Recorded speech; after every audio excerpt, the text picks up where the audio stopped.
What would you say if I were to tell you that audio doesn't matter? You'd probably stomp in frustration and cry, "Mike, the low end on my iPhone can't quite possibly bring out those sweet bass tones from Jaco Pastorius like my SL1200s running through power conditioners, double monoblock preamp, amplifier, 4000 watt bookshelf audio research powerhouse."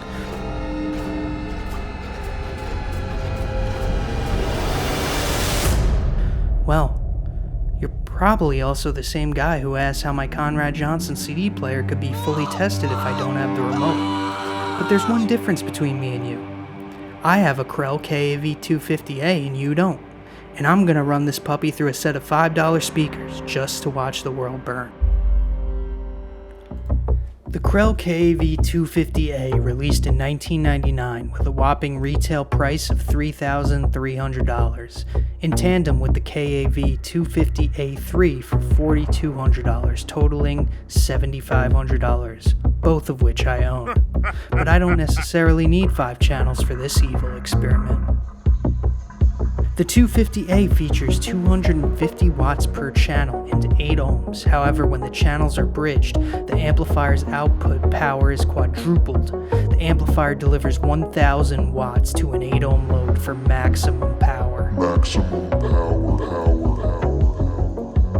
But Mike, aren't you gonna run those through some premium speakers? Oh yeah, I forgot.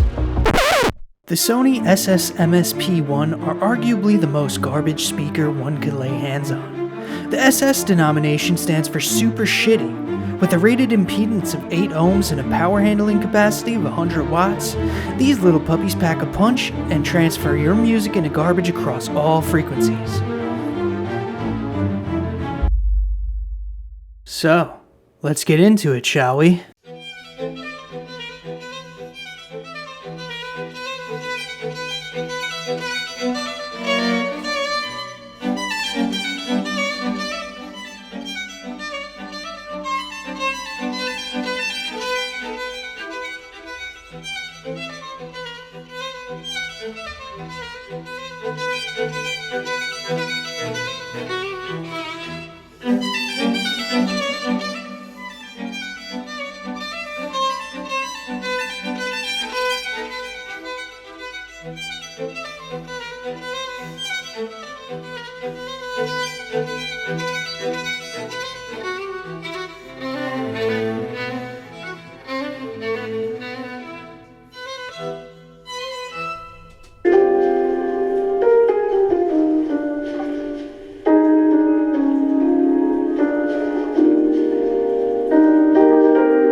Wow, this really sounds like garbage. Hey guys, in all seriousness, if you like this video and this content, please like the video and subscribe to the channel. And yeah, thanks for watching. Anyways, have a good one.